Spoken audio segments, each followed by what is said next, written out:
Hola, soy Fernando Díaz Sarmiento. Bienvenidos a nuestros enigmas de la historia.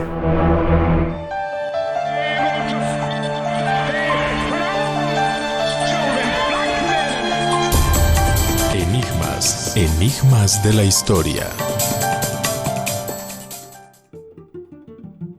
Es momento de acercarnos en Enigmas de la historia a todo un personaje, Juan de Valdés. Humanista, erasmista y escritor español, destacado por su obra y su labor a todos los niveles y dentro del campo evangélico protestante. Es momento de acercarnos a este personaje, Juan de Valdés, con la ayuda de Mario Escobar Golderos, que, por cierto, bienvenido Mario. También, de alguna forma, este personaje ha sido cercano en tus obras o en tus novelas. Sí, Juan de Valdés es para mí un personaje muy especial, primero porque lo investigué durante mi tesis, ¿no?, que fue sobre los reformados antiguos españoles y cómo pues sus socios y yo intentar recuperar sus obras durante el siglo XIX, y uno de esos personajes principales es Juan de Valdés, ¿no?, un hombre pues en muchos sentidos adelantó a su tiempo, ¿no?, por su deseo de tolerancia y su deseo también de que el idioma sirviera para poner puentes, ¿no?, y abrir puentes en vez de limitar y dividir a las personas, ¿no? Y luego también por una reciente novela que se llama La belleza de las palabras, que pues describe su vida pues de esta forma, ¿no?, de una forma novelada, que el lector pueda no solo pues aprender muchas cosas sobre el personaje, sino en muchos sentidos también disfrutar pues de una historia increíble, ¿no?, de aventuras y llena de giros inesperados, como fue la propia vida de Juan de Valdés. Juan de Valdés, un hombre lleno de palabras. ¿Hasta qué punto y podemos hablar un poco de sus orígenes, de su biografía? Bueno, sabemos bastantes cosas, perdón, porque no olvidemos que en la época no había muchos datos, ¿no?, y fue un personaje perseguido por la Inquisición, por tanto, que no pudo tampoco facilitar mucha información, vivió en el exilio y todas estas cosas, pero aún así sabemos bastantes cosas. Por un lado, sabemos que nació seguramente en Cuenca, que pertenecía a una familia muy importante de esa localidad. Era hijo de Hernando de Valdés y María de la Barrera, y que su padre era hidalgo, por tanto de la baja nobleza, y había trabajado, y también seguramente era de origen converso, ¿no?, por alguno de los lados, que era algo muy común, por tanto, en la época, ¿no? Esta hidalguía del padre pues le había permitido pues tener trabajos de secretario, ¿no?, de algunos nobles, y le había hecho que pudiera sobrevivir a una familia que tenía muy extensa, ¿no? Tuvo muchísimos hijos junto a su mujer, una familia muy numerosa, más o menos unos 12 aproximadamente, y muchos de ellos gemelos, que yo creo que también fue lo que hizo que tuviera tantos hijos. En Escalona, en Toledo, formaba parte de la familia, o varios miembros de la familia de la pequeña corte del segundo marqués de Villena, Diego López Pacheco Pontocarrero, y es allí donde Valdés va a vivir su adolescencia y donde va a tener los primeros contactos con los libros, que es una de sus pasiones, y también con el Evangelio. Hablamos de ese factor de fe. ¿Qué podemos decir y qué podemos destacar de este elemento de fe de Juan de Valdés? Pues es curioso, ¿no?, que tenía como esa doble vertiente, ¿no?, esa educación pues muy académica, de personas muy brillantes a su lado. Sabemos que estuvo, por ejemplo, Juan de Mena, que era un retórico muy conocido, y había leído, y él mismo nos habla de sus lecturas, Amadís de Gaula, Palmerín de Oliva, Los romanceros, Los refraneros y otros muchos libros que circulaban por la época, pero también había una profunda, podríamos decir, enseñanza bíblica en esa corte de Escalona donde él se cría. Había un humanista, un intelectual italiano como Pedro Martín de Anglería, que estaba influyendo mucho también pues el pensamiento de Valdés, pero sobre todo Pedro Ruiz de Alcaraz, que era un predicador itinerante, que da origen a este grupo de los Alumbrados, que fue un grupo pues de reforma religiosa perseguido por la Inquisición. Y este Alcaraz pues va a predicar pues sobre un evangelio muy sencillo, centrado en la Biblia, y va a hacer que tanto Juan de Valdés como su familia, como el propio Marqués, pues se acerquen a estas posturas, ¿no?, más próximas al Evangelio, ¿no? Una iglesia menos formal, menos reglada, menos ritualista y más centrada en la relación personal entre el hombre y Dios a través de Cristo, ¿no? Y este grupo pues va a levantar sospechas en la Inquisición, porque todo lo que era heterodoxo o no entraba dentro de los cánones que tenía en ese momento la Iglesia Católica, pues era perseguido por la Inquisición, que llevaba ya tiempo operando en España, y eso va a hacer pues que Juan de Valdés salga de Escalona y vaya a Alcalá de Henares y cambie radicalmente su vida, pero ella se lleva con él esas ideas que había aprendido en Escalona sobre la fe y la religión. El otro elemento al hablar de Juan de Valdés es ese factor humanista, de educación humanística, de la mano del intelectual italiano Pedro Mártir de Anglería. Pero ¿qué podemos decir de su correspondencia con Erasmo de Róterdam? Bueno, es curioso, ¿no?, que este hombre era un gran intelectual y tuvo relación con los intelectuales más importantes de su tiempo. Uno de ellos, Erasmo de Róterdam, siendo Juan de Valdés todavía muy joven. De hecho, tuvo una vida corta. Él va a fallecer muy joven, relativamente joven para la época incluso. Pero esta correspondencia sabemos que va a estar enfocada a los estudios y el deseo que tenía especialmente Juan de Valdés por la lengua, ¿no?, y por la traducción y la llegada al pueblo de la palabra de Dios. Juan de Valdés, además de esta educación que había tenido más informal con Pedro Martín de Anglería, va a buscar luego una formación más formal en la Universidad de Alcalá de Henares, que se centra especialmente en el estudio de la Biblia. Y eso es muy importante. Sabemos que pudo ser discípulo de Cipriano de la Higuera y otros pues grandes eruditos de la época en la universidad, y eso va a formarle también y va a hacer que tenga un deseo de publicar sus primeros libros, ¿no? Sobre todo el primero, que va a ser polémico por el tema que trata, que es Doctrina Básica, ¿no?, que es Diálogo de Doctrina Cristiana, y sabemos que es un bestseller en el momento. Toda la universidad y muchas universidades españolas de la época lo va a leer, y aunque lo escribe con seudónimo, esto ya va a provocar las sospechas de la Inquisición y de las autoridades, que van a buscar al autor del libro porque temen que se parezcan sus ideas a las ideas de Martín Lutero, que ya en Alemania u otros reformas en otros países están poniendo en cuestión la autoridad de la Iglesia y muchas de las doctrinas en las que ésta se basa. ¿Hasta qué punto se puede establecer esa relación estrecha con Martín Lutero?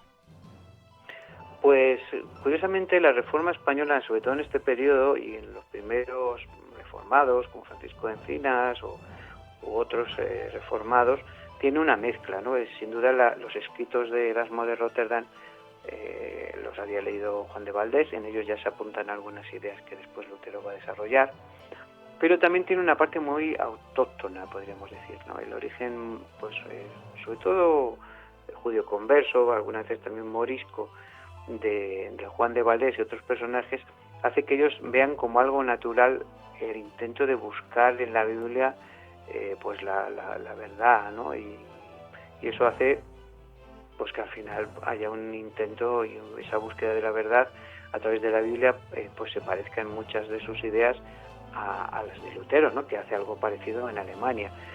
Aún así, ya luego más adelante Juan de Valdés va a desmarcarse de algunas ideas reformadas, no tanto de la teología, sino del intento de crear una iglesia, ¿no? Sino él, va a mantenerse dentro de la Iglesia Católica, por lo menos de forma relativa, y sí va a tener alguna vida personal, una fe personal muy profunda, muy alejada de algunas prácticas religiosas de la Iglesia en ese momento.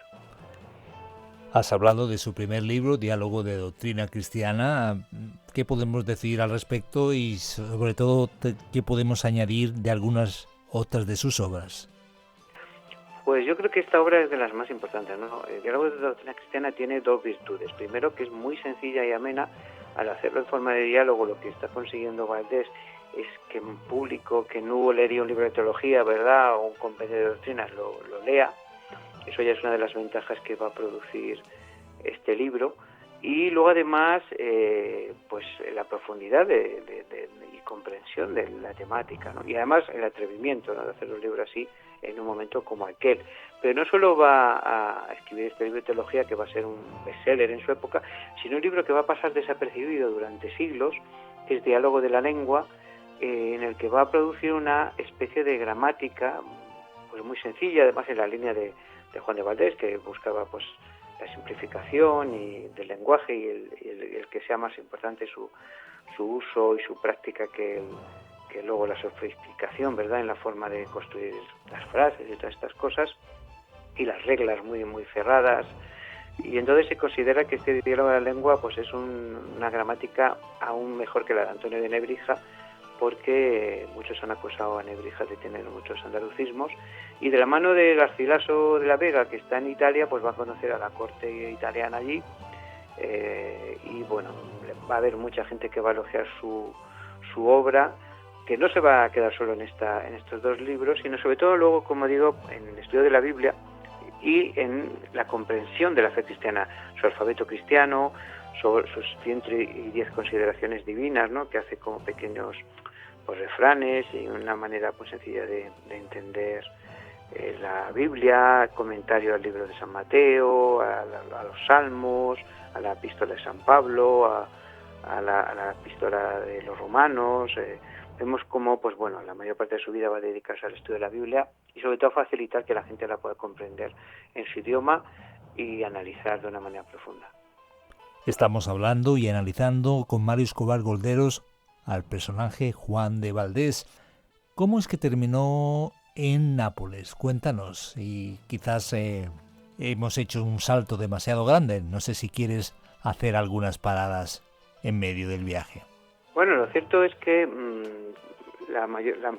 casi la mayor parte de su vida, más del 50% va a vivir en Italia, ¿no? Su hermano Alfonso va a ayudarle a escapar cuando la Inquisición ya le está buscando para enjuiciarlo. Acaba en Roma primero, va a ser secretario del Papa, porque se da cuenta de que está más seguro en Roma que en España, que es un poco algo increíble. La corte del Papa pues va a vivir un tiempo. Lo que pasa es que el cambio de la dinastía papal le pone en peligro, sabe que puede ser peligroso mantenerse en la corte por más tiempo, y por eso decide pues irse a un territorio que también dominaba España, ¿no?, que en ese momento era el reino de las dos Sicilias o el reino de Nápoles. En este reino pues va a conocer a gran parte de la élite, la mayoría española, que vive en la ciudad de Nápoles, y pues va a influir en muchos de los cargos eclesiásticos más importantes de todo el reino, ¿no? El obispo de Otranto, va a influir en el obispo de Bérgamo, en el general de los capuchinos, Bernardo Chino, y en la nobleza pues de la época, tanto en hombres como en mujeres, incluso en la mujer del virrey de Nápoles en ese momento. Va a llegar ahí, pues ya digo, huyendo un poco también del temor que tiene a que se le persiga y se le reclame desde España y que Roma también pueda juzgarle como hereje. Y va a tener una vida semiprivada, dando estudios a estas personas, a muchos hombres y mujeres muy interesados en la Biblia y en el estudio de la Biblia, y va a vivir con cierta calma, ¿no?, porque como no va a romper de una manera directa con la Iglesia Católica, pues, y muchos miembros de este grupo que él va a formar son también altas jerarquías católicas en el país, en el reino, pues le va a ayudar, ¿no? Pero la verdad es que a pesar de todo eso, una enfermedad pues va a hacer que muera demasiado joven y que deje pues esa obra póstuma que no va en muchos sentidos a recuperarse hasta finales del siglo XIX. Va a morir en 1541 y algunos llegan a decir de él que es el hombre completo, ¿no?, como Jacopo Bonfacio, cuando habla de él, dice que es un hombre tan preparado en todas las artes y en todas las ciencias de la época que le llega a llamar ese hombre completo. Al hablar de Juan de Valdés tenemos que hablar de Giulia Gonzaga, una de sus famosas discípulas. ¿Qué podemos decir o añadir al respecto? Esta mujer, Giulia Gonzaga, era una persona de la alta nobleza italiana, fue hija del príncipe Luis Gonzaga, y pues va a ser una de las mujeres con más conocimiento de la época. Se casa muy jovencita con Vespasiano Colonna, que es el duque de Capri, pero desde el principio tiene mucho interés, ¿no?, en todos los temas espirituales. Marcelino Menéndez y Pelayo la va a incluir en su Historia de los heterodoxos españoles, que es un compendio, ¿no?, de todos los supuestamente heterodoxos españoles, y va a ser una de las discípulas más amadas, podríamos decir, de Juan de Valdés, ¿no? De hecho, algunos de sus escritos religiosos se los dedica a ella por esa admiración que la tenía. Y bueno, pues se va a unir al grupo de Valdés, va pues a profundizar en los estudios bíblicos y va a tener una vida también un poco apasionante. No olvidemos que Julia va a ser raptada, o van a intentar raptarla el pirata Barbarroja, va a ser codiciada, incluso dicen por el Solimán el Magnífico, ¿no?, que la vio una mujer pues muy deseable por su belleza y además ese intelecto que tenía. Pero sobre todo los sermones de Bernardino Chino le van a acercar a estas ideas de Valdés, porque Bernardino Chino está muy influido por Juan de Valdés, y especialmente pues le va a ayudar incluso en la obra del alfabeto cristiano a Juan de Valdés. Y va a haber una gran amistad profunda entre ambos, que desembocará pues más tarde en que ella pues una de sus seguidoras más fieles, y que va a sufrir también un poco la persecución de las autoridades cuando muere Valdés y este grupo es disuelto y muchos tienen que huir de Italia. Hablamos de Juan de Valdés, un personaje de renombre. ¿Qué podemos añadir en cuanto a su biografía? Pues yo creo que sobre todo, ojalá en los próximos años haya más estudios, más trabajos sobre esta figura tan importante. Su, podríamos decir, gramática ha sido tan reconocida en los últimos años que la consideran de las mejores de la época, y también su diálogo de doctrina cristiana, ¿no?, que sería el primer catecismo creado por la fe cristiana, ¿no? Siempre pensamos que el catolicismo es algo católico, pero la verdad es que no. El catolicismo luego sí es verdad que ha hecho muchos catecismos, pero fue creado por el mundo protestante, por Martín Lutero y por personajes como Juan de Valdés. Y creo que es un gran aporte a la cultura, a la religión y sobre todo a la tolerancia, ¿no? Una de las grandes características de este Juan de Valdés fue ese deseo de que la tolerancia fuera una de las cosas que imperara, ¿no?, en España y en el mundo entero, pero lo dijo pues muchos siglos antes de que esa tolerancia fuera algo ya común en Europa y en el mundo, ¿no? Y entonces en eso también tiene un gran mérito. Lo hemos calificado como un hombre lleno de palabras. ¿Cómo podemos valorar ese legado que dejó Juan de Valdés? Pues yo creo, sobre todo, respetándolo y haciéndolo cada vez más conocido, ¿no? Se empieza a estudiar poco a poco pues su obra. Se cree que tanto él como su hermano Alfonso, uno de los dos, pues puede que además sea el autor de una de las obras más increíbles de la literatura, ¿no?, que es el Lazarillo de Tormes. Por tanto, ese aporte es muy, muy grande, pero todavía está por descubrir, ¿no?, y sobre todo por divulgar, porque haya más gente que conozca su labor y pueda sentirse orgullosa pues de este compatriota que vivió en el exilio por sus ideas, pero que al final sus ideas pues han vuelto a conquistar España y han sido muy importantes para luego muchos lingüistas que han estudiado su obra, especialmente este diálogo de la lengua española. Hasta aquí lo que podemos decir de Juan de Valdés. Podemos hablar mucho más, por cierto, de un humanista, erasmista y escritor español que podemos relacionarlo con la fe evangélica o protestante, pero que también, según Marcel Batallón, murió en el seno de la Iglesia Católica. ¿Qué podemos decir? Bueno, la verdad es que aunque él nunca se salió del seno de la Iglesia Católica, fue perseguido por la Inquisición en varios países, y no sabremos nunca, no sé si fue una estrategia para poder seguir predicando y que no ser cortado, ¿no?, y no poder influir en otras personas, o simplemente tampoco se sentía identificado con las iglesias protestantes de su época, ¿no? No olvidemos, como decíamos, que los españoles reformados, una de sus rasgos principales fue la tolerancia, y la falta de tolerancia fue una de las lacras, ¿no?, de ese siglo XVI y más tarde de las guerras de religión, ¿no? Ese deseo de imponer a los demás tus ideas pues terminó por destruir en muchos sentidos esos valores reformados que se predicaban al principio, ¿no? Y luego ya hasta el siglo XVII y ya XVIII la tolerancia no va a ser una cosa común en Europa, ¿no? Por eso pues tal vez Juan de Valdés no se definió tan claramente hacia el mundo protestante. Finalmente, ¿con qué lecciones nos podemos quedar?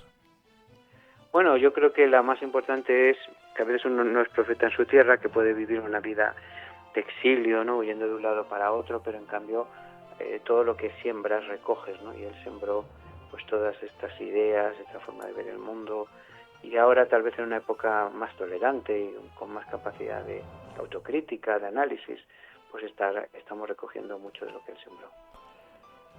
Muchas gracias una vez más, Mario Escobar Golderos, por acercarnos a un personaje tan fascinante, Juan de Valdés, un hombre lleno de palabras.